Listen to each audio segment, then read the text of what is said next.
ये आपके जनसत्ता का आज का संपादकीय पाठ है। देखिए, संपादकीय पाठ ये आर्टिकल, एडिटोरियल आपको प्रारंभिक परीक्षा, मुख्य परीक्षा और इंटरव्यू हर जगह मदद पहुंचाते हैं।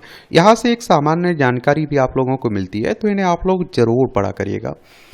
सिर्फ अच्छा होना ही नेतृत्व का गुण नहीं है, सही होना, मजबूत होना ही असली नेतृत्व है, ये पॉल कीटिंग ने कहा है। कम उम्र में बेटियों के विवाह की चिंता, और आप लोग देखते हैं कि बाल विवाह भी खूब होते रहते हैं। शादी के लिए कानूनी उम्र कितनी रखी गई है? लड़की के लिए 18 साल और लड़के के लिए 21 साल। इसे बढ़ाकर दोनों के लिए 21 साल करने की बातें भी होती रहती हैं।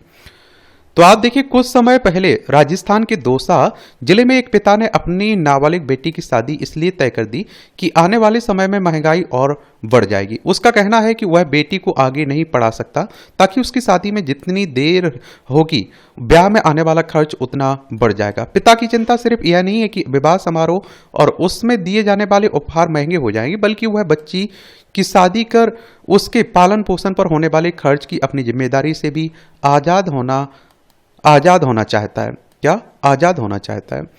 बेटी के पालन पोषण की चिंता और उसकी जिम्मेदारी से मुक्त होने की चाहत अधिकतर गरीब पिता में देखने को मिलती है। बाल विवाह के पीछे सामाजिक परिपाटी और सुरक्षा जैसे मुद्दे होते हैं, लेकिन पड़ताल में यह भी पता चलता है कि आर्थिक हालात की वजह से ज्यादातर माता पिता कम उम्र में बेटी की शादी करते हैं। दौसा का मामला यह भी बताता है कि बेटियों के पालन पोषण में आर्थिक स्थिति की क्या भूमिका है।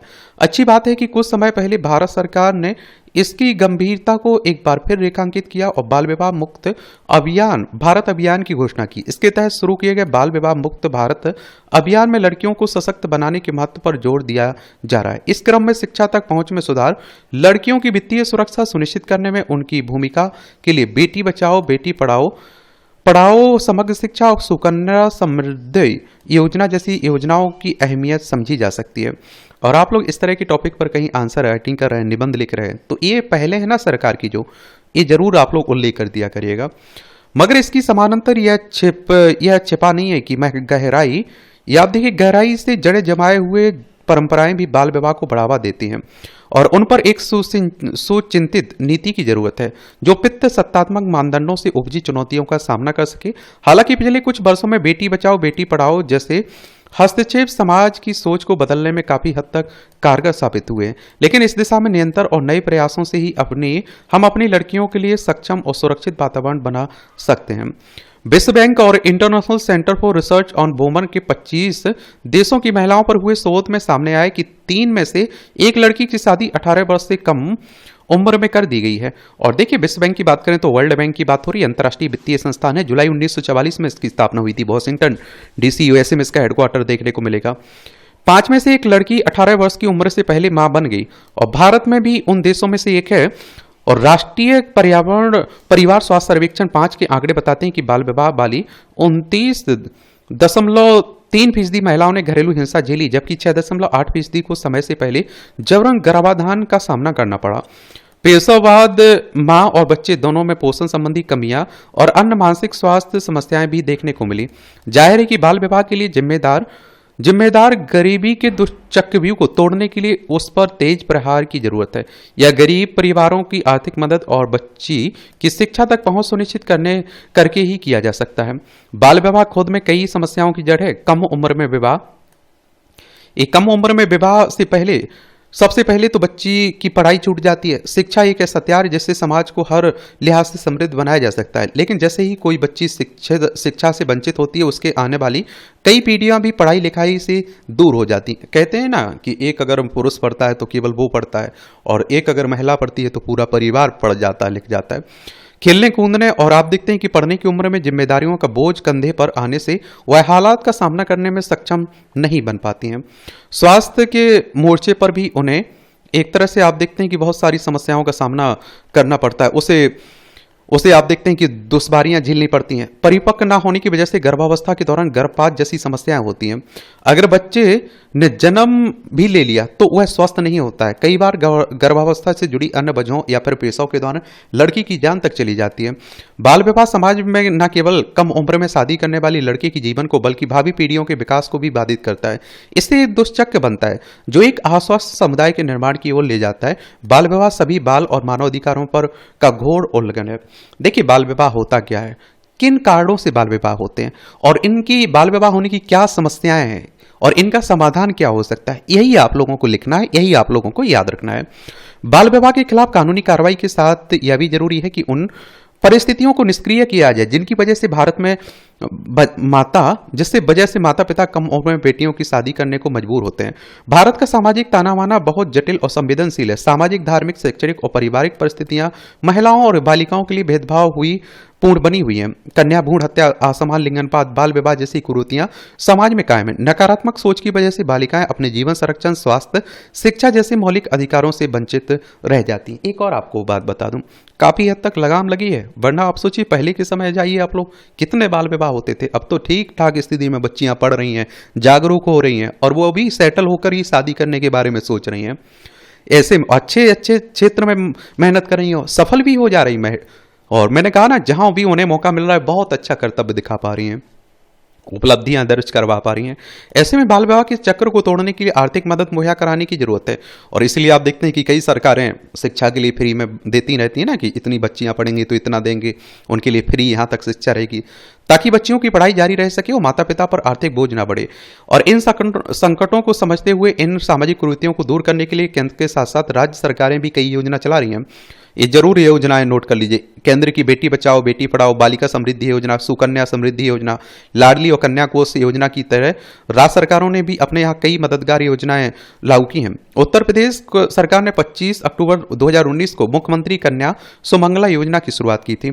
इसमें नवजात बच्ची के लिए 5,000 रुपए दिए जाते हैं। इस तरह बच्ची के बड़े होने पर कुछ राशि प्रदान की जाती। यह मदद 18 वर्ष की होने तक दी जाती है। इससे बच्ची को पढ़ाई जारी रखने में मिलती है और इस योजना का लाभ लड़की को इस शर्त पर मिलता है कि उसकी शादी 18 वर्ष से पहले नहीं की जाएगी। और इस तरह पश्चिम बंगाल सरकार की कन्याश्री प्रकल्प योजना, और जिसमें अविवाहित लड़की की 19 वर्ष की उम्र तक पढ़ने के लिए छात्रवृत्ति दी जाती है। राजस्थान में मुख्यमंत्री कन्यादान योजना के तहत पात्र लाभार्थियों को लड़की की शादी के समय 31,000 से 41,000 रुपये की वित्तीय मदद दी जाती है। अगर लड़की 10वीं पास कर लेती है तो सरकार उसे शादी के समय 41,000 रुपये देगी। कन्या शादी सहयोग योजना के तहत परिवारों की 21 साल या उससे अधिक उम्र की लड़की की शादी पर 10,000 रुपये की मदद दी जाती है। अनुसूचित जाति की बीपीएल परिवारों की 18 से 21 साल तक की लड़कियों की शादी पर 5,000 रुपये दिए जाते हैं। करीब हर राज्य में बालिकाओं के लिए योजना है, लेकिन इतनी योजनाओं के बावजूद देश में बाल विवाह की समस्या बनी हुई है। ऐसे में यह सुनिश्चित किया जाना चाहिए कि इसका लाभ उन बच्चियों को मिले जिन्हें बाल विवाह की चपेट में आने का खतरा है। और एक जागरूकता भी बढ़ाना चाहिए। आप लोग क्या सोचते हैं? अपनी राय आप लोग जरूर बताया करिएगा। आस निराश भई, याद देखिए, गांव शब्द आते ही हम और आप खेतों, किसानों और ग्रामीण महिलाओं और गलियों में खेलते बच्चों की कल्पना करने लग जाते हैं। हालांकि अब गांव भी वैसे नहीं रहे जैसे कि हमारी कल्पनाओं में अब तक रहे हैं। ग्रामीण इलाकों में जिस तरह सामाजिक और आर्थिक जटिलताएं रही हैं, उसके मद्देनजर देखें तो कुछ मायनों में यह काफ़ी अच्छा है कि हमारे गांव आज की दुनिया से जुड़े रहे हैं। और आज की दुनिया तकनीक और प्रचार पर चलती है। गांव के लोग भी समझ रहे हैं कि अगर दुनिया में टिके रहना है तो हमें इन सभी चीज़ों को अपनाना होगा। मगर इस क्रम में जो दिशा अपनाई गई और जो रफ्तार है और इससे जो समझ विकसित और मजबूत हो रही है, उसने गांव को गांव से दूर कर दिया। और जहां गांव की सरलता शहरों में पहुंचनी चाहिए थी, वहां शहर गांवों तक पहुंच गए हैं। इमारतें बन गई हैं, खेत कट गए हैं, जंगलों का हाल बेहाल हो गया है। यहां तक कि दूर दराज के गांवों की दशा यह होती गई कि वे खाली होते जा रहे हैं। इसके अलावा गांव की सरलता और सहजता अब धीरे धीरे गायब होती दिखने लगी है। और आप देखिए, गांव जिस तरह शहरों से जुड़ रहे हैं वहां तक तो ठीक है, लेकिन इस क्रम में जो चीज़ें पीछे छूट गई हैं या जो लोग पिछड़ गए हैं, उनका अस्तित्व संकट में पड़ गया है। वे गांव कई स्तर पर खाली हो गए हैं क्योंकि उनके बासिंदे रोजगार, नई दुनिया की तलाश, बराबरी के माहौल और अपने भीतर के गांव को निकालने शहर आ गए हैं। शहर में बसने की का एक मुख्य कारण शिक्षा भी है। शिक्षा, रोजगार, नौकरी, पैसा, शोहरत सभी शहर में है। तो फिर प्रश्न है कि गाँव का क्या होगा? और आप देखिए, गांव को किसने इस हाल में छोड़ दिया कि लगातार आहा, ग्राम जीवन के राग और महिमा मंडन के बीच गांव लाचार होते चले गए। आज भी ऐसे गांवों को देखा जा सकता है जिनका ज्यादातर हिस्सा खाली हो गया है। कुछ लोगों ने वहां बड़े बड़े आशियाने बसाए, लेकिन अब वहां सिर्फ पक्षी बैठते हैं। उन घरों को देखकर ऐसा लगता है कि उन्हें मेहनत और आशा के साथ बनाया गया था, लेकिन उन सब पर शहर हावी हो गया और गांव पीछे छूट गया। ऐसे तमाम लोग हैं जिनके भीतर अपने कुछ मित्रों रिश्तेदारों का शहरी जीवन देखकर घर के प्रति लगाव कमजोर पड़ गया। वे शहरी संस्कृति की तरह बेहताशा दौड़ने लगे और इनके मूल में एक वजह यह भी है कि गांव में रोजगार की कमी है। सरकारें आई और गईं, योजनाएं भी लाई गईं, उन्हें क्रियान्वित करने करने की कोशिश भी आज भी जारी है, लेकिन छोटे मोटे कामों इंसानी और छोटे कारोबारियों के अतिरिक्त अधिकतर गांव की दशा ठीक नहीं है। ऐसे में मजबूर परिवार गांव छोड़ देते हैं। किसी गांव से शहर चले जाने पर कई सवाल तो उठाया जाता है और कई बार, और लेकिन आप देखिए शहर का रुख करने की वजहों पर शायद गौर नहीं किया जाता है। जो लोग गांव में जीवन के जीवंत अनुभव के साथ जीते हैं, उनके सामने आखिर कैसी परिस्थितियां पैदा होती हैं, वे गांव छोड़कर बाहर निकल जाते हैं। एक और आपको बात बता दूं कि देखिए शिक्षा के लिए भी आप देखते हैं कि बहुत सारे परिवार गांव की तरफ से शहरों की तरफ आ रहे हैं। एक तरह से स्वास्थ्य व्यवस्था के लिए आप देखेंगे, रोजगार के लिए, अगर ये सभी परिस्थिति आप देखते हैं कि गांव में उपलब्ध करवा दी जाए तो फिर उनके लिए गांव से अच्छा कुछ हो ही नहीं सकता है। भले ही शहर में के किराए के कमरे में छोटी सी घुटन भरी जगह में रहना पड़े, सिर्फ शहर में रहने के लिए लोग मजबूरी बस खुला आकाश भूल जाते हैं। छोटी छोटी चीजों के लिए संघर्ष करना उनकी दिनचर्या का भाग बन जाता है। लेकिन जब कुछ लोग अपने बच्चों को शहर दे पाते हैं, तब भी वे गांव वापस लौटना पसंद नहीं करते हैं। शहर उनकी आस बन जाता है और गांव उनका इतिहास हो जाता है। वे अब कभी नहीं लौटना चाहते हैं उन घरों में जिनमें वे कभी बहुत खुश रहते थे, खुद खुले गलियारों में जहां उन्हें सांस लेने के लिए शुद्ध हवा मिलती थी। ऐसा क्यों हुआ? इसके बहुत से कारण हो सकते हैं, लेकिन शहरों का भी कम बुरा हाल नहीं है। भीड़ बढ़ने से शहरों की स्थिति बहुत खराब हो गई है। शहरों में आप देखते हैं कि प्रदूषित हवा, अस्वच्छता, कंक्रीट की इमारतें, वृक्षहीन सड़कें, वाहनों का शोर, मनुष्य की टकराहट और भावनाओं के आवेग का प्रदूषण, इसे चाहकर भी मिटाना संभव नहीं है। ऐसे में क्या किया जाए? क्यों ना गांव के खालीपन को भरा जाए और वहां भी शहर जैसा विकास किया जाए ताकि लोग गांव छोड़कर ना जाएं। रोजगार, शिक्षा, कारोबार, तकनीक, नई दुनिया से गांव का परिचय करवाकर ऐसा संभव हो सकता है। फिर लोग लौटने लगेंगे और अपने खाली पड़े आसियानों में, खेतों में रौनक होगी, जंगल फिर बढ़ेंगे, शहर भी सांस लेने लगेंगे और सब ठीक होने लग जाएगा। और शहर और गांव अलग अलग होंगे पर कदम ताल मिला सकेंगे। गांव के बच्चे भी शहरों के बच्चों की तरह बढ़ सकेंगे और तकनीकों से अवगत हो सकेंगे। गांव का सूनापन भर उठेगा, आंगन खिल उठेगा। वहीं शहर का शोर शराबत थोड़ी राहत देगा और कोलाहल शांति में तब्दील हो जाएगा। शहर स्वच्छ सुंदर बनेंगे, गांव न केवल खेती बल्कि हर क्षेत्र में आगे होंगे। और इसके लिए दोनों ही व्यवस्थाओं को संरक्षित करने का प्रयास करना होगा। न केवल सरकार को बल्कि व्यक्तिगत तौर पर हम सबको कर्तव्य है कि गांव और शहरों की व्यवस्था को सही रूप में लाएं। इसी में राष्ट्र का विकसित विकास निहित है। ये हो हमारे राष्ट्र को गांव की संस्कृति की तरफ लेकर चलेगा और जिसमें प्रेम, करुणा, संवेदना और कल्याण और मानवीय हित निहित होगा। और एक और आपको बात बता दूं कि देखिए, अगर विकसित भारत की हम लोग बात कर रहे हैं तो गांव को पीछे रखकर हम लोग आगे नहीं बढ़ सकते, हमें उन्हें भी लेके चलना होगा। गांव शहर बराबर आपको ध्यान देना होगा इसमें। ये आप देखेंगे कि धमकी के सहारे इस समय आप देखिए, जब से डोनाल्ड ट्रंप अमेरिका के राष्ट्रपति बने तभी मैंने कहा था आप लोगों से कि बड़ा मुश्किल दौर रहने वाला है। और आप देखिए डोनाल्ड ट्रंप दबाव की राजनीति खेल रहे हैं। वो दबाव डालते हैं और समझौता करने पर मजबूर करते हैं। ये यूक्रेन है, रूस है, ये हमारा प्यारा भारत है, यहाँ आपको यूएसए देखने को मिलेगा। अब वो ईरान से देखिए समझौता करने के लिए बोल रहा है और कह रहा है कि अगर समझौता नहीं किया तो हम तुम्हारे ऊपर हमला कर देंगे।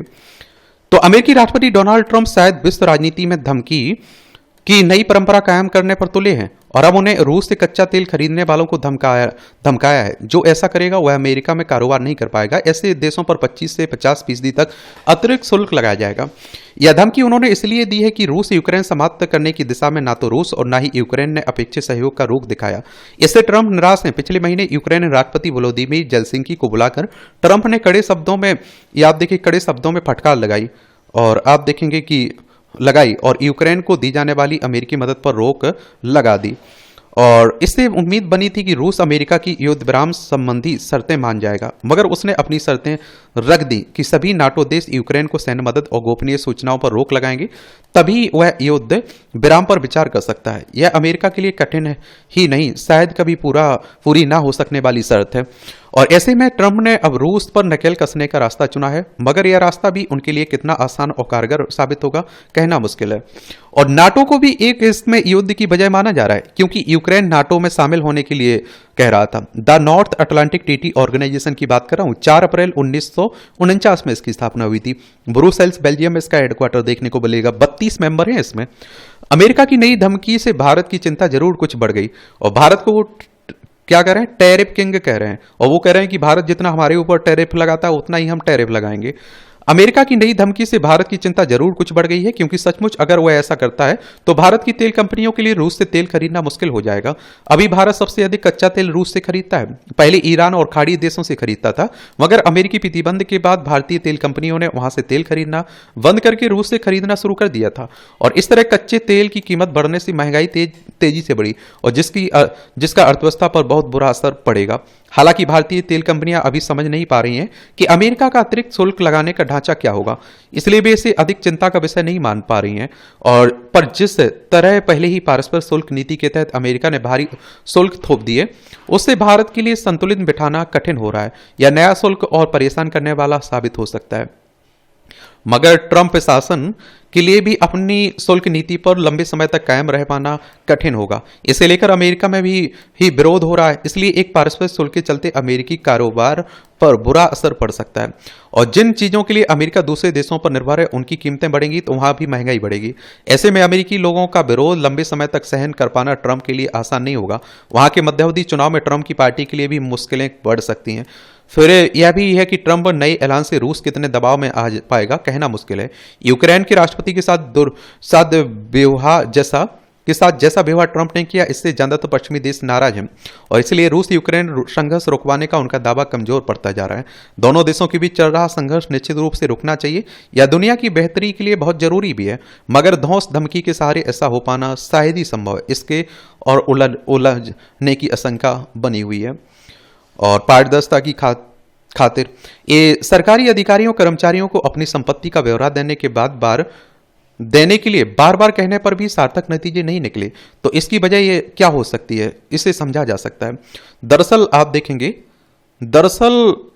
कोई बड़ी दंडात्मक कार्रवाई ना होने से पर्याप्त अधिकारी अपनी संपत्ति का ब्यौरा देने से कतराते हैं। ऐसे में संसद की एक स्थायी समिति ने निर्धारित समय सीमा में ब्यौरा दाखिल न करने वाले भारतीय प्रशासनिक सेवा के अधिकारियों के खिलाफ उचित कार्रवाई का सुझाव देकर स्पष्ट कर दिया कि उनमें कहीं ना कहीं पारदर्शिता की कमी है। हैरत की बात है कि निर्देश के बावजूद वर्ष 2024 में 91 अधिकारियों ने अपनी संपत्ति का ब्यौरा दाखिल किया, जबकि इससे पहले 73 अधिकारियों ने ही ऐसा किया। बड़े अधिकारी ब्यौरा देने से बच रहे हों तो जाहिर है कि कहीं ना कहीं उनमें ईमानदारी के अभाव है। अगर कोई भ्रष्ट आचरण नहीं किया तो फिर अपनी असल संपत्ति की जानकारी देने से क्यों गुरेज है। एक कुछ छिपा रहे हैं तो कहीं ना कहीं कुछ गड़बड़ है।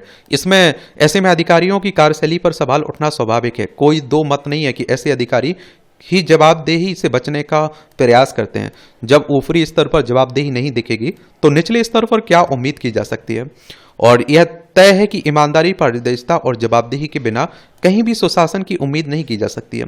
अगर कोई अधिकारी आदेश के अनुपालन में लापरवाही बरतता है तो उसके खिलाफ निसंदेह कार्रवाई होनी चाहिए। संसद की स्थायी समिति का यह सुझाव उचित है कि संपत्ति का ब्यौरा दाखिल करने के लिए एक निगरानी तंत्र स्थापित हो और इसमें एक कार्रवाई का गठन किया जाए जो ब्यौरा दाखिल ना करने वाले अधिकारियों पर नजर रखे, और इसके बाद आगे की प्रक्रिया तय होगी। सरकारी तंत्र में जवाबदेही सुनिश्चित होनी ही चाहिए। संसदीय समिति को इसी जवाबदेही की चिंता है। बेहतर होता कि बजाय कार्रवाई के डर से अधिकारी स्वेच्छा से अपनी संपत्ति की सूचना देते हैं। समिति की सिफारिश के बाद उम्मीद की जा सकती है कि इसके सकारात्मक नतीजे सामने आए। और देखिए, एक तरह से आप देखिए, भ्रष्टाचार तो आप लोगों को हर जगह देखने को मिलता है। आजकल तो आप देखते हैं कि न्याय व्यवस्था पर भी खूब सवाल खड़े हुए हैं।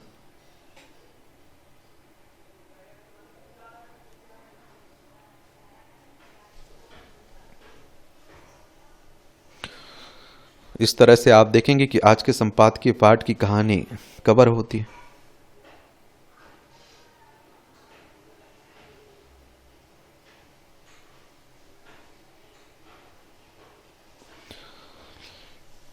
आपका कोई सवाल हुआ करे, मेरे लिए सुझाव हुआ करे तो जरूर बताया करिएगा।